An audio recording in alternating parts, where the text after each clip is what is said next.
Mr. Brand, how are you, sir? I'm so happy to make your acquaintance. Thanks Pleasure's for having mine. me in real life. I appreciate you coming. I'm going to dig into probably the toughest question first.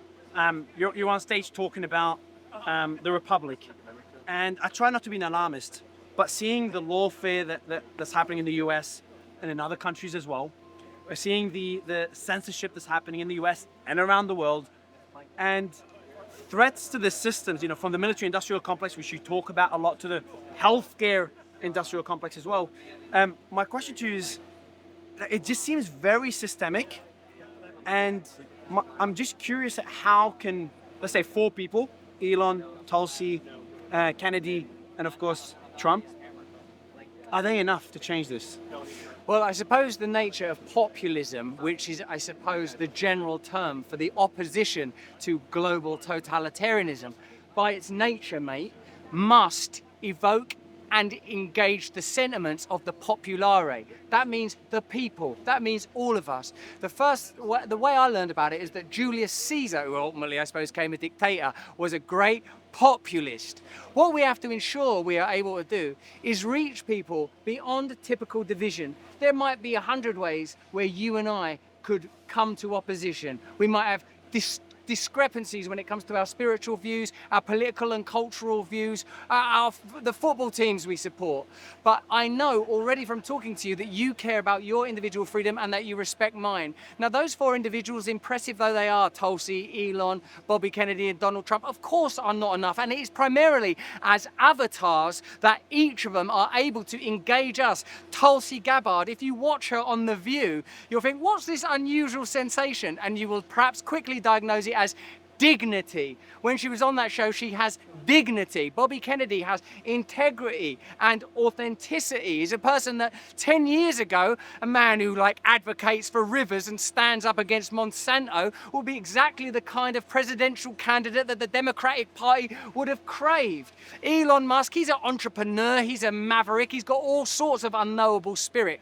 But in his own havoc-creating way, he is advocating for freedom. And Donald Trump, in spite of the many ways that he could be criticized from any number of angles, is almost indefatigably brave. I have not encountered people that are willing to take that much abuse, literal gunfire, and just continue forward.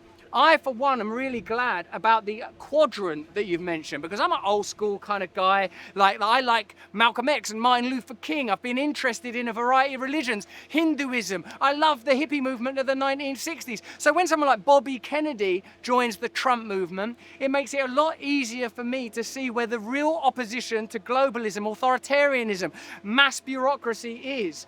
We're not in the hock, throes and thrall of the kind of militaristic dictatorships of the 20th century. It's not a new Stalin or a new Hitler that we need to fear. It is something far more nefarious, mundane, grinning, banal figures that come to protect you for your health, for your well-being. They come to you.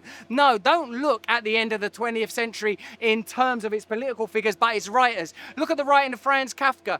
Someone must have been telling lies about Joseph K, because all of a sudden the dude's on trial and he don't know what for. Look at George Orwell. If you want an image of humanity, imagine a boot stamping on a human face forever. Not just because of the violence of that image, but because it is a desecration of our likeness to God. It is in our likeness to God that we are sacred and sovereign. If a boot stamps on the face of the individual, it annihilates our connection to God, and authoritarianism in the form that we face right now is exactly that type of threat. And finally, Aldous Huxley, who presents us a vision of not dystopia, in fact, but utopia, where banalized and giddy on soma, supine and unable to oppose, we lay down and accept tyranny.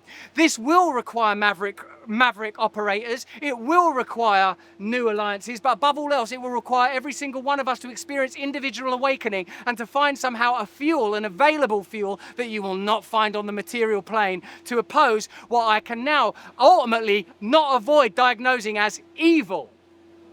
All right, well, one of the main pillars, is too many points to discuss in like 3 minutes that we have left. One of the main pillars that's required for this is free speech. And Yes. we've seen that crackdown on you. We saw with Dr. Peterson, who had a very similar answer to yourself as well when I asked that same question. So my question is, You're similar to that. Similar To that. So I just made that up. What's going on here? So mainly it comes down to the people, not the mavericks that are kind of leading that charge. Yeah. But then if it's down to the people, you got to reach the people. But if all the platforms, just a handful of platforms on one hand, are controlling most of the speech, there's what, 2 that are left, X and Rumble, Yes, that are kind of leading the free speech battle that we're seeing. Your thoughts on the state of speech in general and the control of one's opinion that we're seeing around the world? X was even banned in the biggest democracy in the world. yes. How's that battle going in your opinion? And is Rumble and Elon and X enough to make a change? It will have to be enough because these are the artillery with which we will be fighting, as you say, Rumble and X. What I would say, mate, is when people are seeking to censor you, they can't come out and say, we're censoring you because we want to control you. We're censoring you because we think that you are like children and we are like your parents, but parents voided of love. The critical aspect of parenthood that does sometimes interface, intercede, and even become control is love. Without love, then you don't want people in control of you. What I would say, mate, is this. Is that the reason that we have a chance is because we do have X and Rumble, and the very fact that we're being told that the free speech restrictions, surveillance and censorship are for our protection is all the indicator we need. When do you see them protect us from war? When do you see them protect us from poverty, destitution, both moral and actual? Why will they not protect us from the desacralization of everything that we hold beautiful and dear? Because there is no viable way to exploit that idea. There are no values or principles except in how they might be utilized to advance their one true credo, control. Last word I'd say is you and Dr. Peterson should do more events together. I think so. I think so. Event. And this is the first time I'd ever be happy with his wardrobe. Now that he's harlequined up, now that his wardrobe's become a little more bizarre, I think we could even share wardrobes, share ideologies, although there are significant things that we disagree on. And guess what? That's allowed in the world. You're allowed to find alliances with people and disagree with people. Otherwise, I don't know what state my marriage would be in. Mr. Brand. Thanks, man. Thank you so much, man. Thanks, Mario. That was great. Just stay in touch. Thank you, man. Cheers, mate. Thank you. Take the mic off him.